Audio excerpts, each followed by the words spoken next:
जरताज गुल साहबा ये कह रहे हैं जी कि हमने कुछ नहीं करना, जो भी करना है इलेक्शन कमीशन ने करना है। तो इलेक्शन कमीशन से आपका क्या मुतालबा है?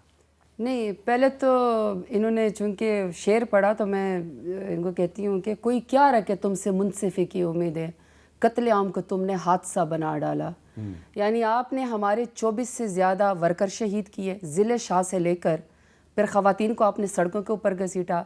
रेहाना डार साहिबा चूँकि इनके ख्वाजा आसफ़ के मुकाबले में इलेक्शन लड़ रही थी, आपने वो वालदा की उम्र की खातून के ऊपर, उनके घर के ऊपर, उनके बाकायदा मर्दों ने उनके गिरबान में हाथ डाला, पूरी फैमिलियों को आपने बाहर बिठाया। आपने इलामा इकबाल की बहू के घर की चार दीवारी को आप लोगों ने तोड़ा। आरओस के दफ्तर के सामने आपने हमारे प्रपोजर और सेकेंडर को जो है वो आपने अगवा करवाया। जब इलेक्शन का हुआ तो आपने हमें जलसे नहीं करने दिए, आपने हमारा बल्ले का निशान छीन लिया। वैसे आप बल्ले से हार जाते ना तो शायद आपको इतना दुख नहीं होता। आप तीतर बटेर, बैंगन, चिमटे, जूते से हारे हैं। ये आप लोगों को सोचना चाहिए कि पॉपुलैरिटी आपको फिर भी नहीं मिली। इतने 200 निशानों से आप हारे क्योंकि वोट तो सिर्फ और सिर्फ इमरान खान का है। आपका वैसे क्या था निशान? बेंच का निशान था मेरा। बेंच का? जी, बेंच का निशान था मेरा, लेकिन फिर भी अल्लाह ताला ने इज्जत दी। तो जब आपने तमाम को फिक्स किया, तमाम आपने वर्कर से लेकर लीडर तक, इमरान खान को आपने जेल में डाला, आपकी उसकी बेगम साहिबा के ऊपर, पर्दादार खातून के ऊपर आपने किरदार कशी की। अभी वो जिस हालत के अंदर है आपने उनको नज़रबंद किया और आप साबित करने के तुले हुए कि पीटीआई इमरान खान जालिम है, तो इसलिए तो कहते हैं ना कि फिर कत्ले आम को तुमने हादसा बड़ा ना डाला।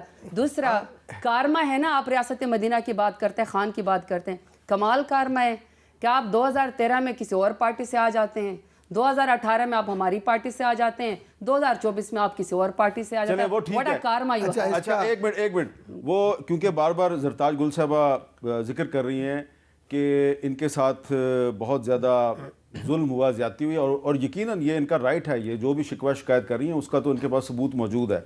लेकिन जब पाकिस्तान तहरीक इंसाफ की हुकूमत थी तो इसी तरह उस वक्त की जो अपोजिशन थी वो भी इसी तरह के शिकवे शिकायत करती थी। तो एक छोटा सा क्लिप मैं चाहता हूँ वो भी ज़रा आ जाए, कराची का मरियम बीबी का जरताज गुल साहबा क्या कहती है।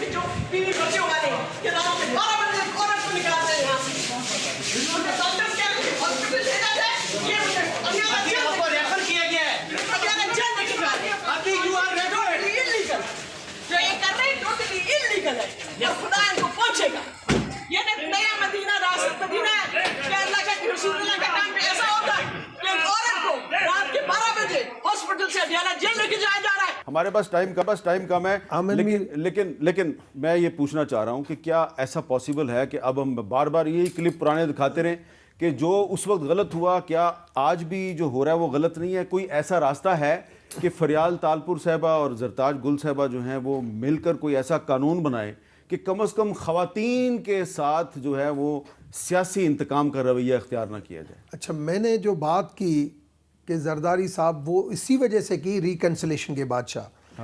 देखिए इस वक्त मैं तो 2002 से लेके आज तक इन सारी इलेक्शनों को, ये पाकिस्तान की बदकिस्मती है, जो भी इलेक्शन होती है उसके ऊपर ये होता है कि मैंने हारा नहीं है।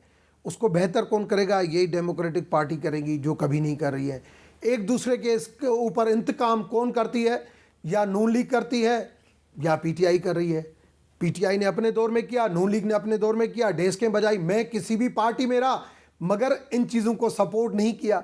आप कम से कम अब वक्त आना चाहिए, कभी न कभार एंड आना चाहिए। अगर एंड नहीं आया, ठीक है, अगर इसी किस्म की सियासत चली तो ये वक्त बदलेगा। चले, वक्त बदलेगा, इशू आवाम के रह जाएंगे। वो तो वक्त तो बदलता है। आप तीनों का बहुत बहुत शुक्रिया। ये अर्ज करना है कि जब पाकिस्तान तहरीक इंसाफ की हुकूमत थी तो इसी तरह जब उनके जो सियासी मुखालफीन थे उन पर मुकदमात बनाए जाते थे तो हम उस पर तनकीद करते थे। राना सनाउल्लाह का जो मिसाल है वो आपके सामने है। राना सनाउल्लाह पे केस बना, हमने उसकी मजम्मत की। लेकिन इसी तरह अब अगर जरताज गुल साहिबा पे और इनके जो बाकी तहरीक इंसाफ के साथी हैं उन पर अगर आप गाय चोरी के मुकदमात बनाएंगे तो इसकी कोई भी हमायत नहीं कर सकता, और इस किस्म के मुकदमात ख़त्म किए बगैर आप पाकिस्तान की जो सियासत है उसमें रवादारी को फ़रोग़ नहीं दे सकते, और कोई हीलिंग टच जो है वो कामयाब नहीं होगा।